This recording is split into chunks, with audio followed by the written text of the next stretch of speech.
હાલમાં આપણે સાબરકાંઠા જિલ્લાના શામળાજી પાસે આવેલા માં કકરાઈ માતાના મંદિરે આવી પહોંચ્યા છે અને અહીંયા બહુ જ સરસ મજાનો જોકે માતાજીના હું દર્શન નથી કરાવી શકવાનો કેમ કે ત્યાં ફોટોગ્રાફી ઉપર પ્રતિબંધ છે, પણ જે પ્રમાણે અમને અહીંયા દર્શન થયા છે એ પ્રમાણે અદ્ભુત દર્શન થયેલા છે અને અહીંયાનો મહિમા પણ એટલો જ બહુ સારો છે.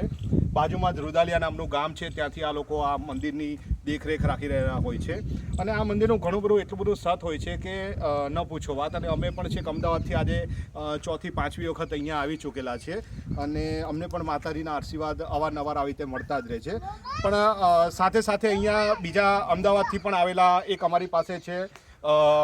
બેન, આપનું નામ જણાવશો? માનસી. અહીંયા તમે કેટલા સમયથી આવો છો? ફર્સ્ટ ટાઈમ છે તમારું? ફર્સ્ટ ટાઈમ છે. તમને કેવો રહ્યો, તમારો અનુભવ કેવો રહ્યો અને તમે જ્યારે અમદાવાદથી અહીંયા આવ્યા ત્યારે તમે જે જોયું હતું, જે એક્સપેક્ટ કર્યું હતું એ પ્રમાણેનું અહીંયા જગ્યા કે તમને કેવી લાગી એના વિશે તમે વર્ગીકૃત? પહેલાં તો રસ્તા ને એવું બધું કમ્ફર્ટેબલ છે, પછી વ્યૂ એક થોડોક અમેઝિંગ છે કે જે જોઈને આમ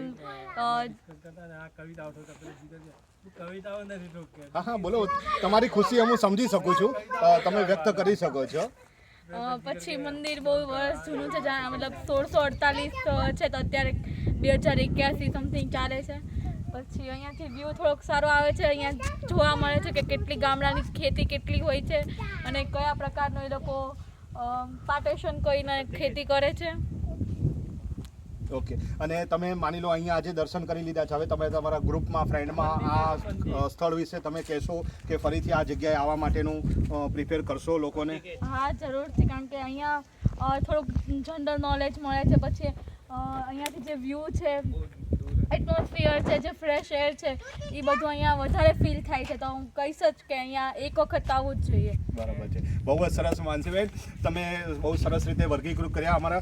આવી રીતે મિત્રો તમે પણ આવી રીતે નાની ટૂર તરીકેનું આયોજન કરી શામળાજી પાસે આવેલા રુદાલિયા ગામ પાસેના જે કકરાઈ માતાનું મંદિર છે એમાં ખાસ કરીને દર્શને આવો, જેથી કરીને તમે માતાજીની પણ સારી રીતે કાલાવાલા કરી શકો અને તમને પણ એક પિકનિક પ્લેસ તરીકેનું જે આ નવનિર્મિત મંદિર જે છે, જો કે આમ તો પ્રાચીન છે પણ અત્યારે આધુનિકતાને થોડીક અંદર એડ કરવામાં આવી છે, જેથી કરીને રસ્તાઓ સારા બન્યા છે.